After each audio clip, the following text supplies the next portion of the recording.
Welcome to LOA Today. I'm Walt Thiessen here with Alex King and Daniel Mangena. This is your daily dose of happy. We are so happy you decided to join us today. We're so happy that Alex is back with us today. Looking good there, Alex, and you got your supernatural shirt on, so you're in good stead. I am. That's a good thing, because I mean, we've been missing you every single week that you're not here. We keep Daniel, isn't it true? Every single time she's not here, I'm saying how much I miss her, and you're saying the same thing. So we're glad you're back. We're really glad. Oh, it's nice to be missed. So we've got a few things that came in. We have an email from a listener. We have an email that came in from Abraham-Hicks that I wanted to bring up. And believe it or not, I have an article from Popular Mechanics I want to bring up. So it's going to be an interesting day.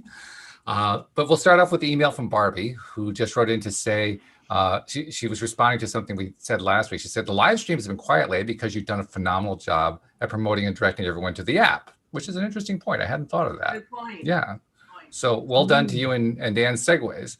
And she says she's looking forward to the new ebook gift that's going to be coming out. Alex, I promised everybody I was going to turn that book that a bunch of us wrote a couple of years ago, Real Success Stories of the Law of Attraction, into something that goes onto the app. So that's going to be coming out in the next couple of months. Yeah, that's going to be good. But yeah, thank you, Barbie. That was a good point. And Dan, I guess Barbie wanted to make sure that you knew and realized your segue attempts are noted and noticed and appreciated. Gee shucks, guys. You know how to make a voice shy. I don't think I've ever heard you say that. That's crazy. Me neither. Okay, the second thing. CB. Yes, folks, Thursday is now officially back. So the second thing I got was an email. Now, this is one of the email lists I'm on regularly. This is the Abraham-Hicks email. And I was going to say, one, we got a personal email from Abraham-Hicks. I feel special. Well, that would be really cool. I would like that one. But yeah, but this is close, you know. Okay. And I just brought it in because I wanted to see what you guys thought about what they're saying here. Okay. So here it goes. It says, you cannot be separated from that which you are calling God. People hear us say, reach for the thought that feels best. And they think, oh no, I need to listen to what God wants. But aren't we talking about the same thing? Aren't your emotions guiding you to that connection? And doesn't the word God just set you off on all kinds of tangents that don't have anything to do with your relationship with that which is this eternal energy of love that is your source? So a little controversial. Just curious to see what you guys think about that. Jinx.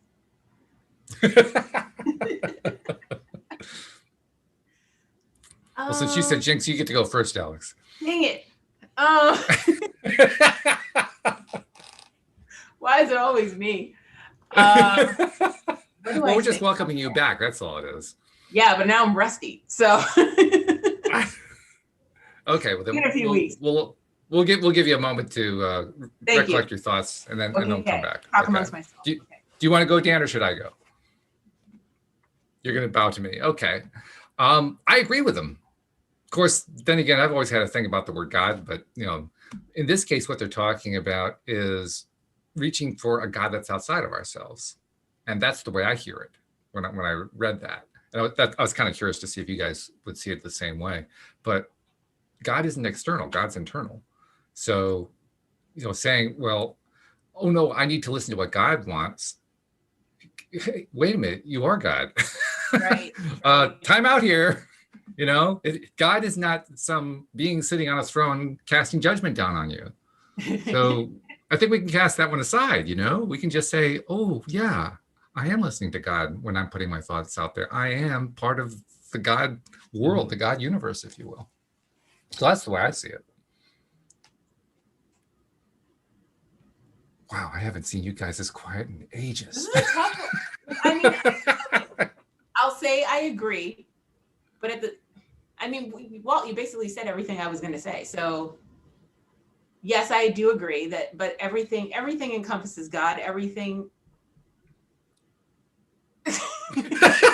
Yeah, so it's just a message. Sorry, He says, I'm Daniel. jinxed. Oh my What? goodness. I'm dead. He sent I us said a chat message, everybody. He said that he's jinxed, and that's what we're laughing at. Like, wait a bit.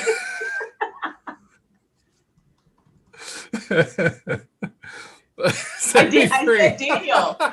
Oh, in England, you have to say it 3 times. Oh, no, not here.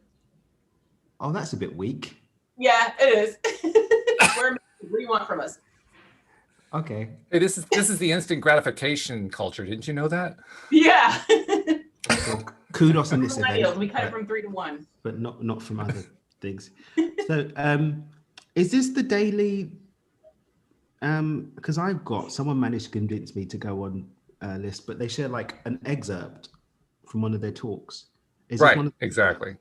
Yeah, it's one of those. Yes. I don't remember this one. I thought I got them all. When did this one come out? Oh, geez.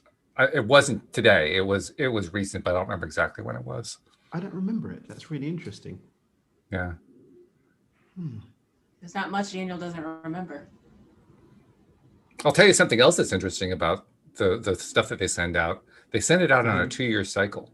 I've been on it long enough, and I've been tracking it long enough that I found that every 2 years they start all over again. Oh. Yeah.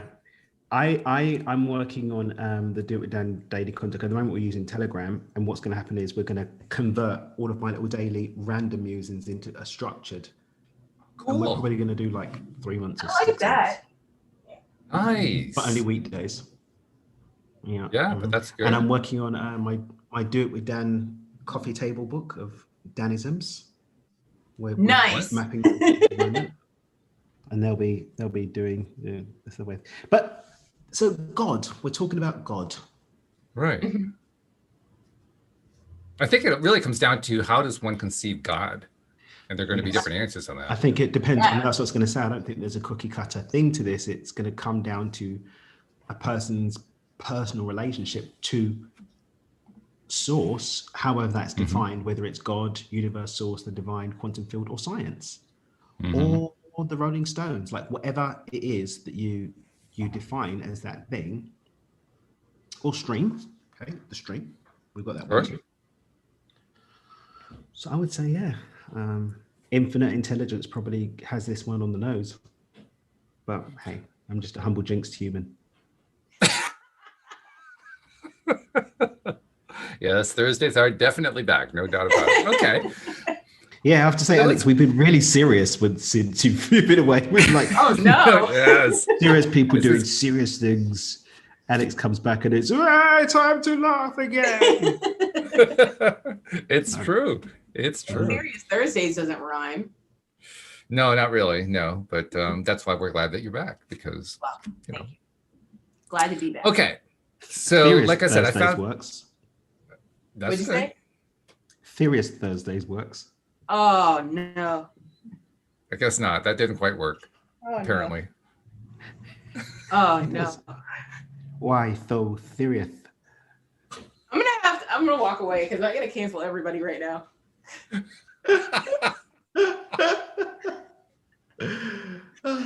Dad jokes are getting worse, Daniel. And that means they're getting better. Inverse relationship to quality. So maybe but you have to give him a little extra credit for that because he is a dad now, so he gets to do dad jokes. That's the whole point. Well, that's why I'm acknowledging it. Thank you, Ethan, for my ticket to the Dad Joke Club. That's right. Oh yeah, the job is done. Oh boy. Sorry, what were you saying, Daniel? Before we rudely interrupted you.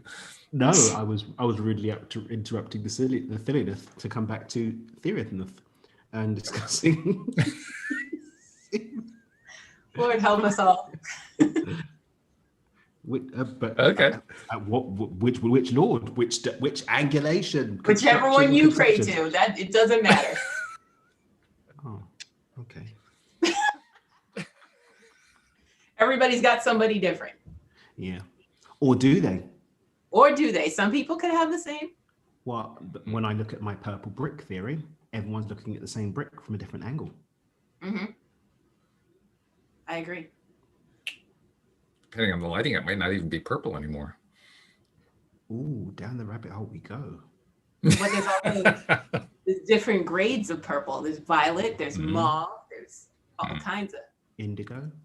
Mm-hmm. It's like the love child of purple and blue. Yes. That's a good way to describe it. Sure. Okay. Well, this is about as crazy as we often get. So that seems appropriate as a lead in to the Popular Mechanics article that I found. Okay. Please do. And it'll give you a very quick clue of what we're talking about here when I read you the title of the article. Is scientists are pretty sure they found a portal to the fifth dimension. So the question I wanted to bring up is, well, is science fiction, and spirituality finally coming together on a concept? I think they have come together on concepts. They just didn't know the name of the person they came to the dance with. That would make sense. I just wanted to make sure we're all three talking about the same thing. I think we are. I mean, the terminology that science is using these days, you have to have a glossary every time that you read something, trying to figure out what the heck all the different words mean. Right. But they're talking about dark matter, which this is really interesting. The article admits they don't know where it is or what it looks like, and they've never seen it before, but they're willing to acknowledge that it's there, which just strikes me as being so spiritual. I love it. That's mathematics in many instances is becoming the portal between the seen and the unseen, because something makes sense mathematically, even though it's not been experienced. So when they start, I was listening to, it was a podcast or something about the dimensions, and mathematically they've proven the probability of everything up to the 12th dimension. But after that, the maths stops making sense, and it can't be held together. So they haven't been there or experienced them, but from the maths, they know that it's there. Math is a wonderful thing, I guess, then. Yeah. Numbers are the language of the universe. Facts. Not that fluent, but there we go. The thing that's scary is I used to be pretty good in math, and I don't understand any of it anymore. It has gotten so far outside my understanding. I have no idea what they're talking about, but it sounds cool. It's just, I wouldn't pass an SAT test these days, that's for sure, because I wouldn't have passed it back then, and won't now. Like on the Flash, when they all start putting all these squiggles. Yeah.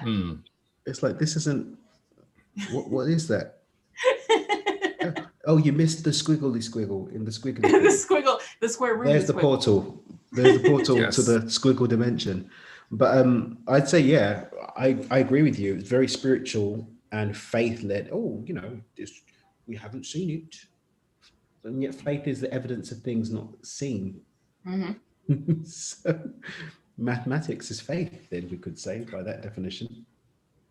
And meanwhile, about 500 mathematicians fell over dead when right? they heard you say that. Come a long way to say that. Yeah. Come at me, bro. Come at me. I also learned a new word from the world of physics that I didn't know. Fermion. Have you guys ever heard of a fermion? No. Sounds like a Vidal Sassoon advert. It kind of does, doesn't it? Yeah. Fermion. It seems to be like a broad term that covers a wide variety of subatomic particles. I know quarks are included in there. I think electrons and protons are under certain circumstances that I don't quite gather. But fermion, yeah. So next time you hear that brought up on Jeopardy, you can say, well, I have some idea what it is, and maybe even come up with the right answer for Jeopardy. Who knows? What is a fermion? Yes, what is a fermion? Everybody says, what? Right? How do you even know that? Don't worry about it. I mean, crazy. But dark matter, that's been around as a concept for a long time, dating back pretty much to Einstein. Yeah. And that concept in and of itself it was basically created originally, I think, to try to explain why it was that they perceive and identify certain behaviors in space that didn't make sense. What I is think that's kind of where it what came is dark matter? What is dark matter? Let's clue up the listeners, because I'm sure many people think that we're referring to a season, an episode from Stargate SG-1. We might be, for all I know. I mean, I can't say I'm an expert on dark matter. I'm barely an expert on SG-1. So, hey, it's a good explanation as far as I'm concerned. But if you look at Wikipedia, it says that dark matter is a form of matter thought to account for approximately 85% of the matter in the universe and about a quarter of its total mass. Or I'm sorry, total of its mass energy density, which they actually give a constant for it, 2.241 times 10 to the minus 27th kilograms per cubic meter. Who the heck comes up with these? People from Big Bang Theory. Yeah, I guess so. The Sheldons of this world. But yeah, according to the theory, most of the matter in the universe is dark matter, and we've never been able to see it. And it's a really nice faith principle as far as I'm concerned. So it's so much of it is in the world, yet we haven't seen it and can't identify it. Well, apparently most of it's in space, if you hear what the scientists have been trying to tell us. But I think you're probably right. I think it's in the world. I think it's everywhere. It's got to be. Well, Earth is such a small squiggle in the whole squiggliness of the entirety of everything that. You mean this Earth? Probably. This Earth. It probably does account for a big chunk. Most of it is going to be out there. Mm-hmm. But I mean, isn't the Earth out there either? I mean, it's like it's not like the Earth is here. You have the Earth, and the rest of it is the universe, and they're two separate things. That's not the way it really is. We out here. We out here. Depends on if we are here Trump or not. Yeah. Well, I don't want to go there. That's too far down the rabbit hole for me today. I'm joking. I'm joking. We all know that he's God's gift to humanity. Vegans beware. We're coming for you in the name of America. I'm dead. Please come back to Welcome back to Thursdays. So, no, but honestly, like if we look at what dark matter is doing, it's accounting. If we look at light, like the spectrum of light, we only perceive a little bit of it, right? The rainbow. As soon as we move outside of the rainbow, we move outside of our capacity to engage with it with our senses. I mean, for me, when I'm in my work, I talk about fifth dimension or 5D. I'm talking about anything that we are no longer using our five senses to engage with. That's what I consider that to be. Once we move beyond the barrier of time, we're no longer using our senses. We're back to the now and blah, blah, blah. Now, obviously, some people have extrasensory perception where they can communicate with these, and we can use instruments, mechanical instruments to engage with it. But dark matter, I think, is once we go beyond the capacity even to use the instruments that we have the technology to perceive, that's when we get into the dark matter, I think. That's a good explanation. That's kind of like a non-scientific scientific explanation. Yeah, I'm not a scientist. Science for the masses. Yeah, because I'm not going to disrespect scientists by saying, let's talk about the quantum. I've not got a physics degree. I'm not even close to a physics degree. I once knew one, but that's about it. What's the opposite of a physics degree? Because that's what I want to go for. I love it. Oh, Lord. But I do want to Google that. Is it liberal arts? Because I'm fine with that. What is the opposite of a physics degree?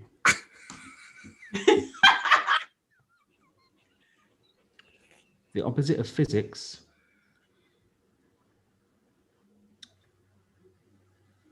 What is the opposite? What? I don't think you're going to get a straight answer. No, people are just trying to clickbait me. Mm-hmm. But you're not going to get me, mate. You're not going to get me. He's too strong for this. The force is strong with this one. What is the opposite of physics? Blockages and harms. Yeah, get out of it, mate. Quora.com. Physics is an attempt to. Oh, solipsism. Solipsism, apparently. Catholicism. Oh, yes. Okay. What is that? The opposite of physics is to make some guesses without any facts, ignore patterns, and then make statements that have no foundation in anything. Be vegan. So the human race. Well, solipsism is essentially defining what you're trying to understand by using the term that you're trying to understand, which you're not supposed to do. Okay. Anyway, I think that's cool. Well, I'm going to major in that. Well, thank you for You're bringing majoring in that into my solipsism. Yep. Just gonna. Matter of fact, I'm making up my major as I'm making up my degree, so I'm just gonna plaster something on the wall. Okay. It's Who gonna. are I'm gonna you? hang it right Mike back there. Ross? You guys will be able to see it. We're looking forward to it. Yep. I mean, are you going to do a doctoral thesis? I'm kind of curious. No, that seems like work. That's something we wouldn't do.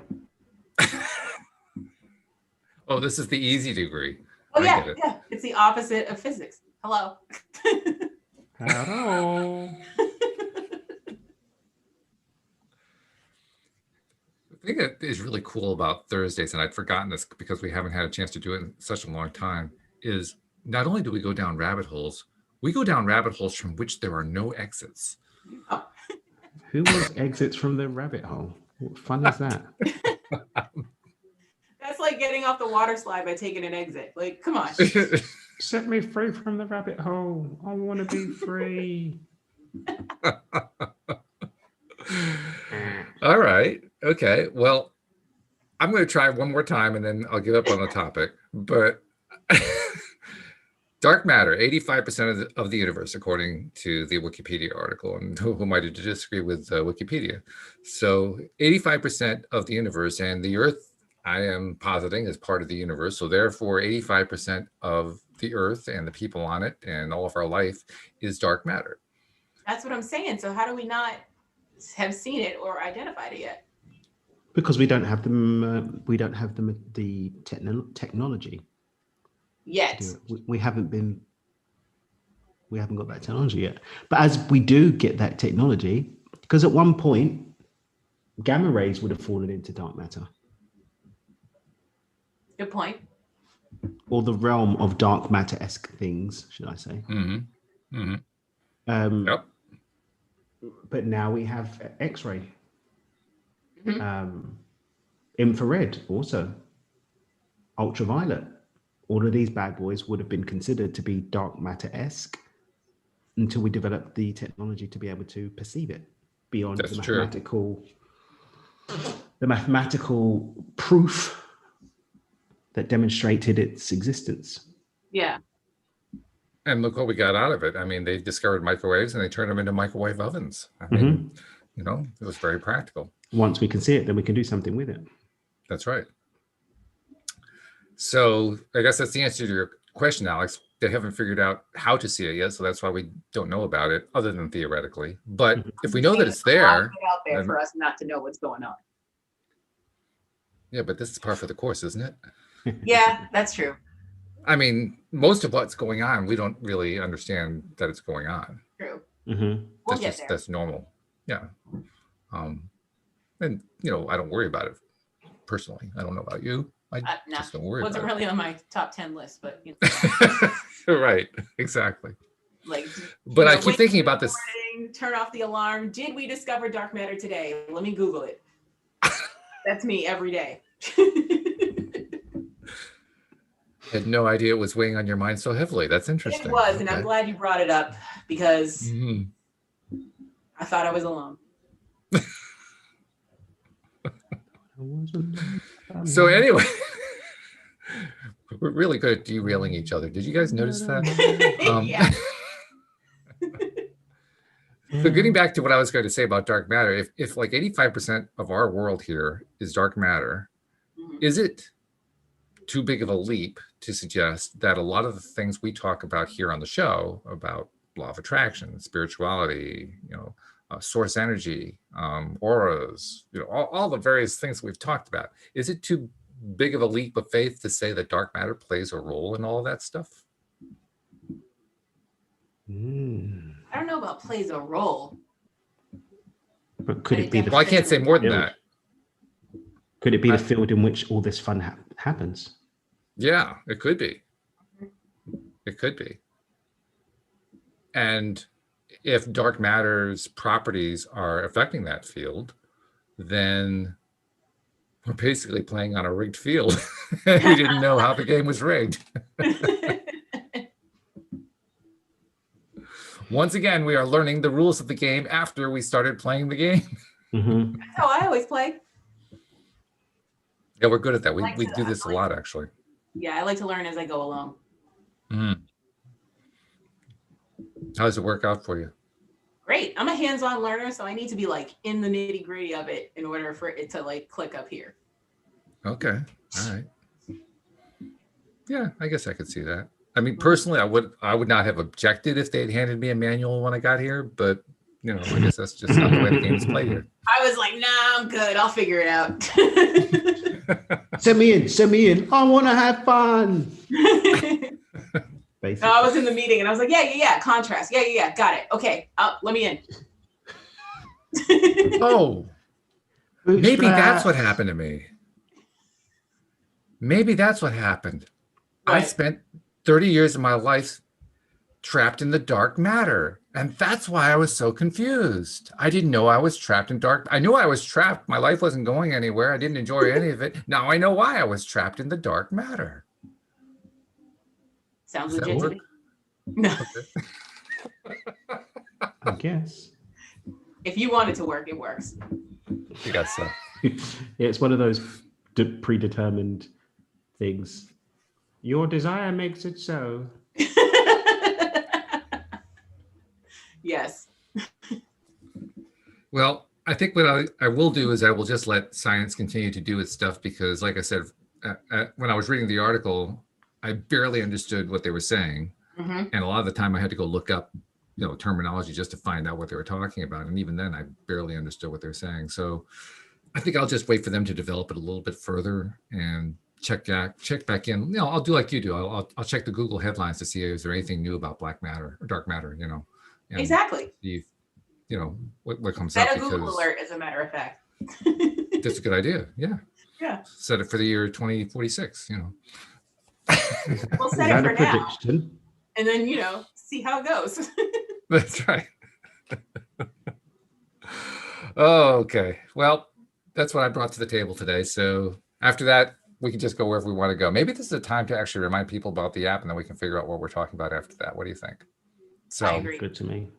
first of all, thank you to Barbie for sending in the email. We want to encourage more people to send in emails. That's what we created the app for. And in fact, Barbie, I think, identified why we've been getting fewer live stream messages and more emails because of people using the app. So thank you very much to those of you who are using the app. We really appreciate it. And for those of you who haven't spoken up yet, come on, join in the fun, join in the insanity, especially on Thursdays.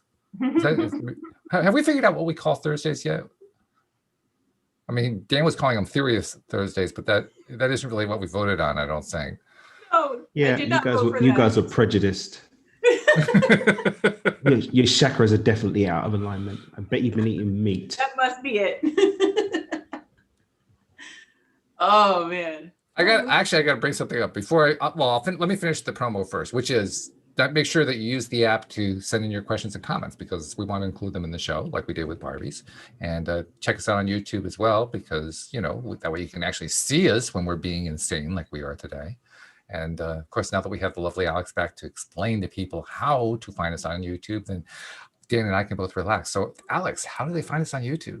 Well, you go to YouTube, search LOA Today podcast videos, and once you see our smiling faces, click down below to the red subscribe button. Next to the red subscribe button, there's a little silver bell. Make sure you click all so you will always be notified when we are live. So there it is. Okay. Oh yeah. So, okay, getting back to, I'm not sure where we're getting back to, but I guess I was just going back to the question of dark matter. I keep thinking about this dark matter thing. Like, I've got dark matter on the brain right now. You do have dark matter on the brain. Apparently, 85% of it. I mean, if it's evenly distributed, I don't know how well it's distributed myself, but if it is, When we look at density, he says he's not a scientist and then goes down the rabbit hole. When we look at density, the space, no, but the space between particles is filled with something. There is no empty space in the universe. Mm-hmm. So all of that empty space that creates the, more dense or less dense is perhaps filled with dark matter. It's the interconnected tissue of the universe. Okay. I like that theory. Yeah, that you can kind of emotionally grab onto that one. I like that one. Scientists of the world, please do not barbecue me to your gods. I have no idea if what I'm saying is actually the thing, but it's a thing. If it came to you, if it came and it felt good, it was a thing. It was something that you needed to bring out, because it's what Linda and Rita called a drop-in. You got a drop-in, and when you got the drop-in, and if it felt good, you had to put it out there because it was real. Yep. Mm-hmm. So, Okay. well done, Daniel. All Thank right. you. Yeah, well, you're welcome. No problem. Just looking to see what else was in this. Oh, going back to the fifth dimension concept. Because, I mean, Daniel, you gave your definition of what you're talking about when you use the term fifth dimension, which, by the way, I appreciate, because I've had that conversation with a number of co-hosts trying to get them to tell me what fifth dimension was. And I kept getting a lot of different answers that were, they were reasonable answers. It's just that they were airy flary fluffball. But none of them really, just grabbed me like, yes, that's the one that feels good. But yours was good. It's outside, everything outside of the world of our sensory range. So if it's something we can't sense, but it's there, then it's fifth dimension. Like, okay, yeah, okay, I can buy that one. So wait, then what's fourth dimension? Time. Okay. Yeah, most people put time in as the fourth. I don't know what's in the 6th, 7th, 8th, 9th, 10th, 11th, and 12th that Dan was alluding to. They've got maths to it, though. Which is nice, but it's also helpful to us humans with our limited brain power to have analogies to associate those levels with. Otherwise, they're just abstractions. I have squiggles and square roots of bobbledy boops. How many would you like? By the way, does anyone here have any idea what those squiggles are about? I mean, no. Dude, no. If they're real squiggles, no, because it's math. And the really weird thing is that I love the idea of maths, but I don't like to be examined or put under test conditions with maths. I find mathematical equations actually quite satisfying, but the thing is, I found out maybe 20 years too late, being Asperger's, unless I've got a maths teacher that actually takes me through the process, I have a complete meltdown and don't know what I'm doing. So exactly. It needs to be systemized. If something's systemized, if someone says, when you do this, then you do that, then you do this, I'd be a bad boy mathematician.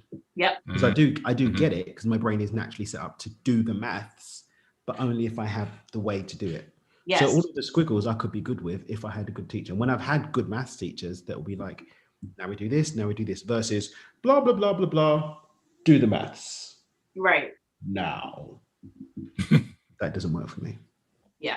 You're reminding me of my sister. My sister she had two disadvantages. One disadvantage is she was younger than me by 1 year. So she would get my teachers after I was done with them. And I did pretty well with math. So they expected the same thing from her. They didn't get it. And so they were really hard on her, which was really not fair at all. Oh, that's a rough way to go. Yeah, that was not good. But the second thing was she learned after about, I think by like senior year of high school, she finally figured out with the help of a math teacher that all of her way of thinking was right-brained. She was very pictorial oriented rather than logical left brain oriented. And mathematics is taught left brain oriented. Yep. So the particular teacher, and I can remember him because he was also the AP math teacher, or AP calculus, I guess it was, sat down with her and walked her through some of the basics of geometry and trigonometry and so forth using a pictorial approach, and she got it instantly. So I'm wondering, Daniel, is that kind of similar to what you're talking about? You said if they could show you A, B, and C what to do, then you're fine. Do you have a similar thing with the pictorial thing? No, it doesn't have to be pictorial. It just has to be logically laid out. just logically laid out. As long Okay, as it's so logically different. laid out, A, B, C, D, E, F, G. Anything systemized, I can learn. Anything not systemized, I will melt down.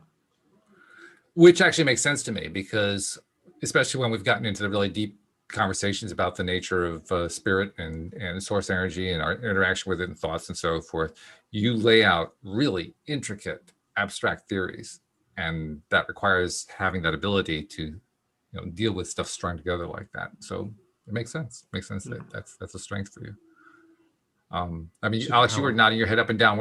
What was your thing with math? Was it that you just didn't get any of it, or did you find a particular method that worked, or No, I had an issue way back, I want to say second grade, maybe third grade, where I was called up to the board. So I have like PTSD with math, on top of the fact that like I didn't get it. So I was called up to the board and to solve a math problem. I didn't know the answer, and the teacher made me stand there the entire day until I gave an answer.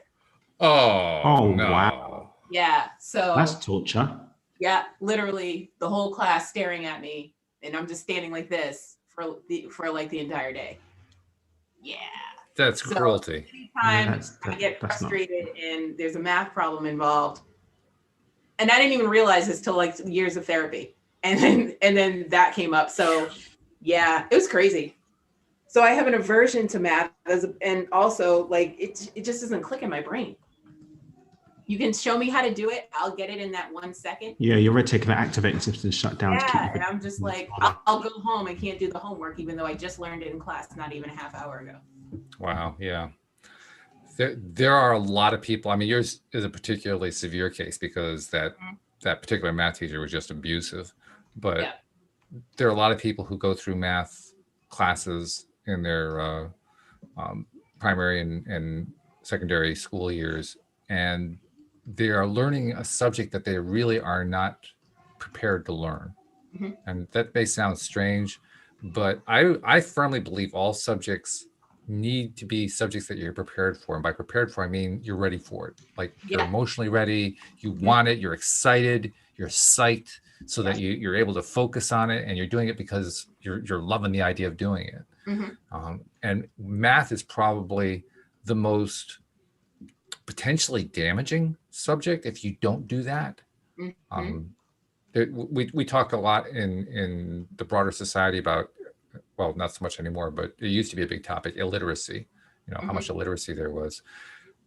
From my perspective, there's a much bigger problem with innumeracy, the inability to handle numbers. It's the one we don't exactly. Like dyscalculia is just as high up there as dyslexia, but nobody talks about it. I first noticed it back when I first got out of college. I got out of college the year that we were in the middle of double-digit inflation, so there wasn't a whole lot of jobs available. So I just got whatever I could get, and I ended up getting a job as a bank teller. And you learn really quickly as a bank teller just how many people in the population have no idea how to balance a checkbook. I mean, it's like a large chunk of society just doesn't know how to do it. And even if they do know how to do it, they're so traumatized by what happened in their own experience with mathematics, they won't do it.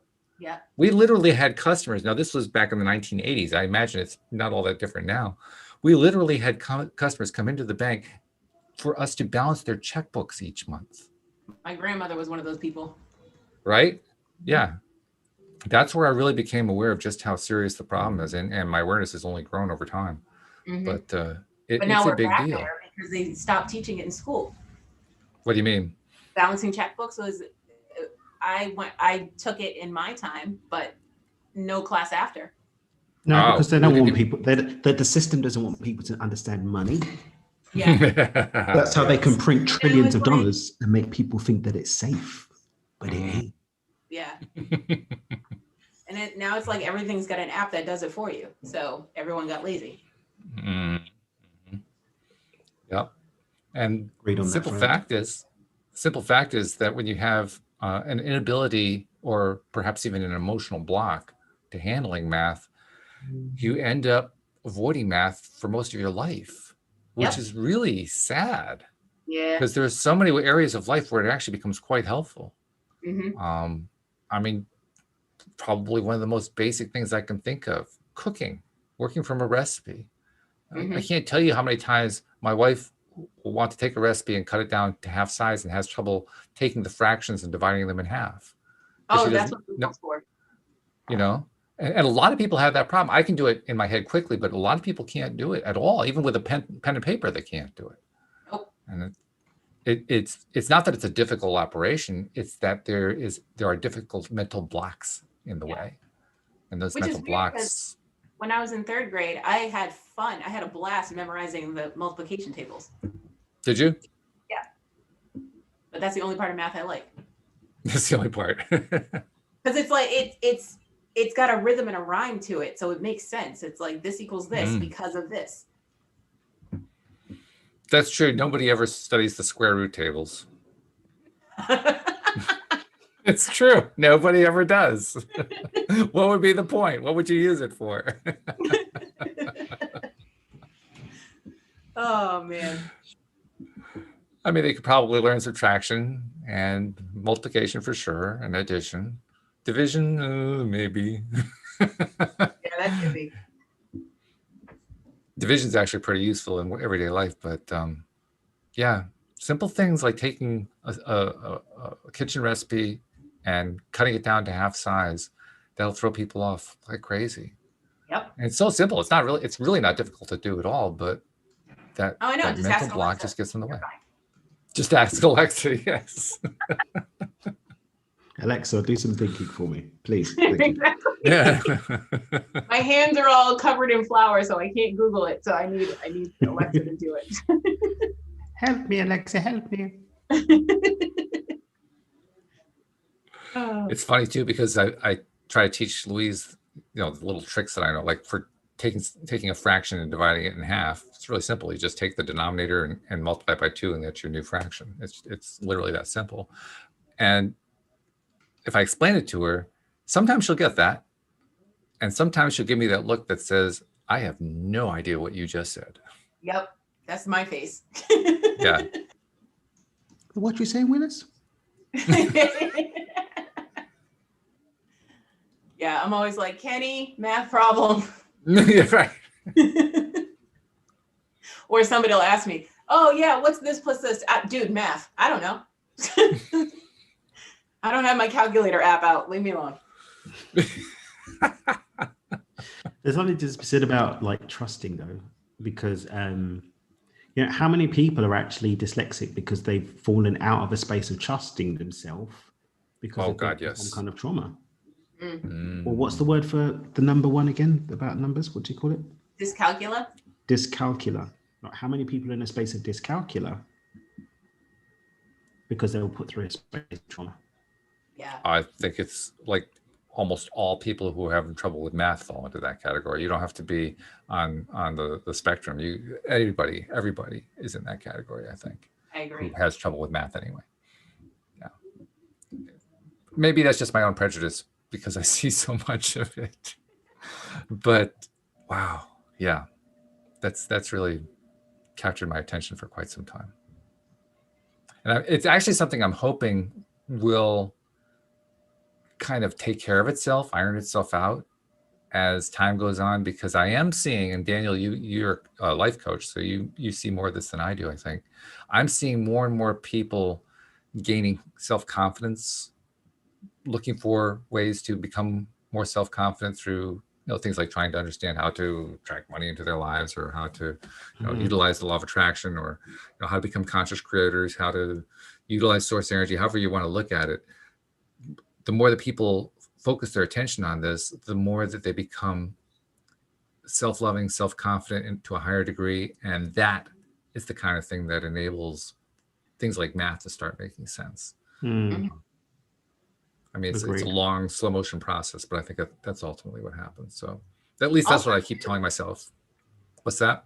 I was going to say that a lot of what's going on right now could be helping and or hindering us because of, students that are learning on their own right now are either thriving or not. So self-confidence coming from, I'm getting straight A's even though I'm working by myself at home, or the other way around. I'm not passing these classes because I have no interaction.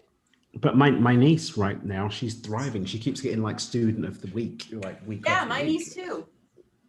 It's like, what? Faye, you killing it, girl? She's like, yeah, uncle, I'm doing it. She doesn't sound like that. She doesn't. Okay. But, Okay. But the question is that new? Is that new since the pandemic? She wasn't doing that before. Now she is. she wasn't hitting the numbers like every single week like she is now. Okay. Now, Okay. like we are very blessed that all the kids in our family are pretty much. We haven't had any slow coaches at all. So like, it's like who's gonna be the one that's gonna pop out the slower one? Because it's like, and we're very competitive by nature. Funny story. It was my sister's birthday on Monday. You're gonna laugh. You better laugh. Support me. Okay. I'm sensitive. So it's my sister's birthday, and they did like a quiz about my sister, and it was so funny to have so many man getters and like close things that like all doing this competing, to the point where my 7-year-old nephew and my 8-year-old great nephew did the team together, and they were like, we're gonna burn you, uncle. You can't get us. And it's like they kept me on my toes. They were like guessing and beating everybody else. I won, but it was very close. It's very close. But we're very, very competitive. Like as young as 7, they're like, we're gonna win. And for me, a big part of my journey has actually been kind of putting the brakes on that, but still being a winner, but putting the brakes on it. But yeah, all of them are very. They're like, yeah, we're going to be the best. Like they're really, really driven. So I don't know if it's just the pandemic since she's really, really thriving, because she's always done very well. But now, like in the last month, I think she had it like 3 weeks out of 4. She got the prize as the star student. So I don't know. She's really thriving with homeschool. Really good. Well, it's not terribly surprising. I mean, we don't really know Olga except for the occasional story that you tell about your experiences with her. But we know you. I mean, you went to Oxford, for goodness sake.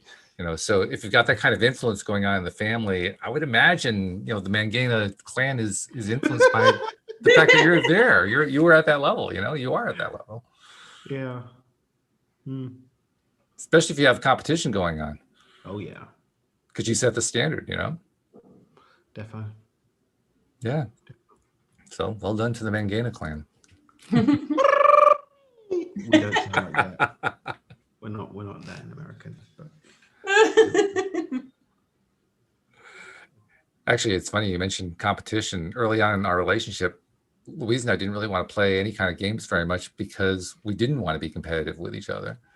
Oh, that's the best part of the relationship. What do you mean? Not for us, it wasn't. Well, I'll speak for myself. Not for me, it wasn't. So Okay. Because I tended to win a lot.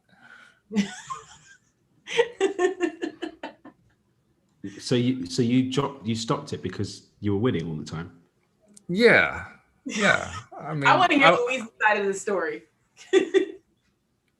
Okay. I'll bring her on sometime. You can ask her about it. But yeah.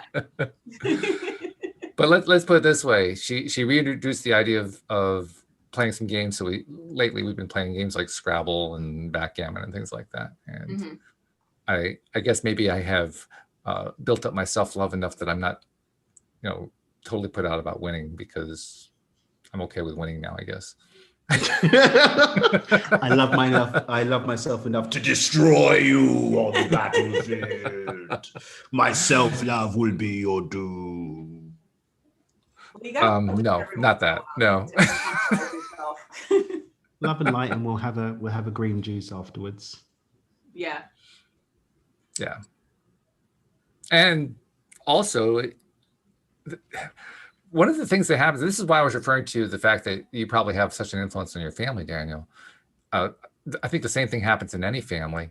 And in our little family, I think the same thing is happening there. So basically what I'm leading up to is Louise is getting better at stuff. Now she in her past was good at backgammon anyway. She was pretty good at it. So we were fairly evenly matched. But when we started playing again, first of all, we had to remember what the rules were. It had been so many years since we'd last played, right? And then we started playing, and I kept winning. And I was thinking to myself, no, just keep going. It's going to click. She's going to remember again. and then she's going to start winning. And sure enough, she started winning some games, and I felt better. Like, and I could celebrate with her because she was. But the area where, I mean, you guys were laughing at the idea that we really weren't competing. You know where our competition really comes in with Scrabble? It isn't competing to see who can get the highest score. It's to see who can come up with the best word combinations that produce the most words out of putting one set of letters down. Like a crossword puzzle. Yeah. Doesn't matter how many points you get, but can you make like 4 words by putting down one word? Right. Because if you can do that, that's really cool. Yeah. I mean, you may only get 12 points for it instead of 72, but who cares? Hey, you made, all these little words that all work, It's all about what your end game is at the end of the day. Yeah. So I guess that maybe that's a form of winning. I don't know. It is. I think so. Victory is victory. Fact. Doesn't matter if you win by an inch or a mile. And losing is losing. Exactly. I think it depends on how you define what winning is. There is no definition outside of being the winner. Let's not do this soft, fluffy 8th place award stuff. Trophy. No, it's just, I think that there's, if we go back to, the whole story about the, is it the butterfly that was coming out of the cocoon and they come to help the butterfly and then the butterfly can't fly. There's something that comes from adversity. Yeah. Yes. Right. And there's something that comes from the grit and drive to win, not at the expense of others, but for the excellence of self. I'm not talking about, I will destroy my enemies. No, we're all going to have fun, but I'm going to kick your butt. That's just what's going to happen. Exactly. That's, there's different energy to that. But participation trophies, I think hello. That's Kenny. Welcome to the show, Sir Kenny. Hi, everybody. You definitely have cold weather. I've not seen it like that in some time. Participation trophies, though, I think they inspire weakness to some degree. I don't believe in participation trophies. I'm just wondering where you got the idea of participation trophies from what I said. All I said was it depends on how you define winning. You define winning in 2 different ways, and yet somehow there was only one way. There was only one way. If you win, you win. That's it. Don't bring the man getter out because he's coming out. He's coming out to let you know. There's only one way. You win or you don't. Okay, that's just the thing. Yeah, he was saying that there's no such thing as saying, okay, I won. I came in 8th place, so I won, but I was the 8th one who won. No, you're the first or you're done. Yeah, you're first or you're a loser. And I don't think losing, makes you a loser, right? Like a loser, but you're not the winner. So let's just accept it. And I think when we can get past stories around losing and winning, then the beating themselves up, the guilt, the shame, okay, I didn't win. I don't have that accolade. Do I have sufficient desire to win, to put the work in for me to be a winner next time? Yes. Okay, let me excel. Now, there is winning the grand competition, there's winning against yourself. So for example, I may not win a race, but I beat my personal best. I can take that on, that in the competition with myself, I won. I didn't win this race, but I won the competition with myself. I will continue to excel at that. There are some people, those people that are going up against Usain Bolt, they knew they weren't going to get gold, right? You weren't getting gold, bruv. Like Usain B's on the track. You're not getting gold. But maybe you're going to push yourself to get the best that you've ever gotten before. Mm-hmm. So this is where I have to ask you the question, because you just came down on me pretty hard. I'm not complaining, but you came on me pretty hard about this winning thing, that there's just a winner and there's a loser and that's it. There is, but they're different competitions. But these are 2 different competitions. So it's not the definition of win, it's definition of the competition. So please explain to me the difference between the guy who finishes in 8th place and betters his score and a participation. Participation is supposed to be for the bin. So for the race, he didn't win the race, but he beat his personal best. Mm-hmm.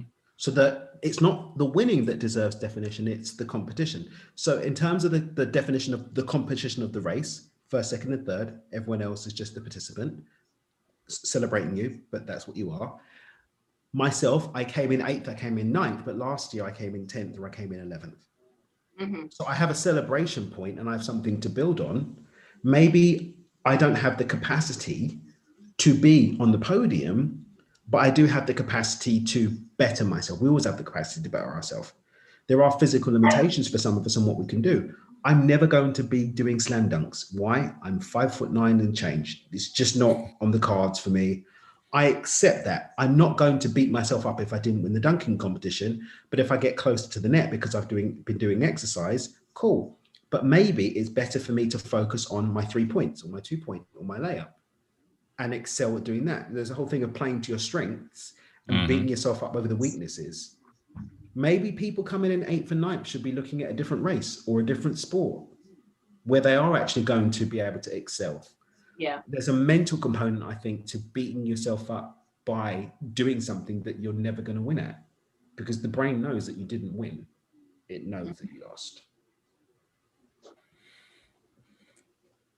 I still find that a little convoluted, but I'm seeing some clarity there. So that is an improvement. And so we'll give you an improvement win on that one.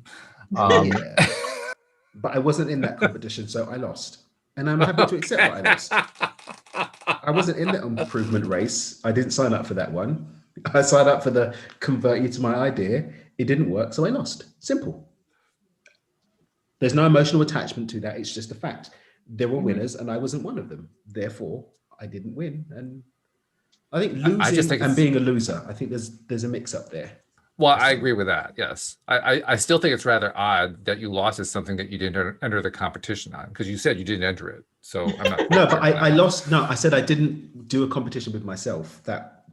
So because you said the competition with you improved, yay! I didn't sign up for that one. No medal for me. The competition I was signed up for, presenting my argument, it failed. Okay, cool. Okay. Next time I'll be better equipped. All right. Well, I guess then the way I can translate that, if you will, into my own way of thinking is you got better at achieving your goal. Yes. And that is a big part of life, continuing to improve and get better. And as we improve, some point we may win a race, and some point we may change the race that we're running. But the aim is to keep getting better and keep doing and giving our best. And the way I look at it is every time that I get better, I applaud myself because that was another win. And you are welcome to that. And you're welcome to that. And you're welcome to that race. But that race only has one participant. That's you. The race with the other people, we didn't win. And that's okay. We won the race with us. Do we want to keep racing against ourselves and stay in this race? Yes. But that's positive. Not, I lost the race, I lost the race, I lost the race. Okay, change the race. Because that same energy is going to get translated into other areas of our life too. Someone that keeps running the 100 meters and coming in last, they're improving their score, but they're coming in last. That is going to have a negative impact on their ability to win in other areas that they may have actually had the beans to start coming first, or at least podium. Which I think translates to make sure you know what competition you're signing up for. I mean, personally for myself, I wouldn't actually go to the Olympics first and foremost to enter a walking competition, even though I like to walk, just because I'm not interested in putting myself in a place to look totally humiliated. It's just not interesting to me at all. This doesn't excite me. It's just like not at all. Like chess, for example. As soon as I keep winning against someone at chess, I bounce. I need to play someone. I prefer that I've done my best at chess and lost. Why? Because it's showing me areas in my game to work on. But I'm not even a category master, right? I've got like maybe a 1600-ish score. You might find me around the 1600. That's basic in chess levels. Yeah, I didn't even know chess had math. Sorry? I didn't know chess had math. It's got scores. It's got scores. It's got scores. It's just got scores. Already averted. No. But you know, but that's with that. So with jiu-jitsu, like when you have a white belt, the aim when you're training against people that don't have white belts isn't even to win. It's to not get killed Yeah. quickly. Delay the time that you're going to get killed in. Then when you're at blue, you want to do a little bit of killing and delay the killing. Then as you get higher, you're aiming for different new levels of mastery. When I go on the mat as a white belt, my aim isn't to win, it's not to die quickly. I'm going to lose, but lose slowly. That is part and parcel of the process. And I'm okay with that. But that's the competition that I'm signing up for. I've consciously gone in there knowing I'm going to die here, but how quickly am I going to get tapped out? Agreed. Who knew there was such an art and science to the martial arts? I had no idea. Oh, yeah. Oh, yeah. Okay. Well, that's a good way to wind up. So interesting. We start off with dark matter. We end up in, I don't even know what to describe this. This is like winning, but not being worried about it. I don't know. What do you call this? Not being a sore loser. Not being a sore loser. Yeah, that's good. That's a good way to describe it. So, okay, good. Well, Alex, once again, it was great to have you back. I hope you're going to be back next week. I hope so too. With another t-shirt. All the t-shirts. Perhaps one that will know the meaning of. Hey, I don't even care if I know the meaning of it. I just want to see you wearing the t-shirt because then I know you're on the show. True. That's a victory for me, by the way. Just saying. Love it, guys. Love it. All right. Thanks so much, guys. Thank you all to our podcast listeners as well. And we'll see you all next time here on LOA Today. Goodbye, everybody.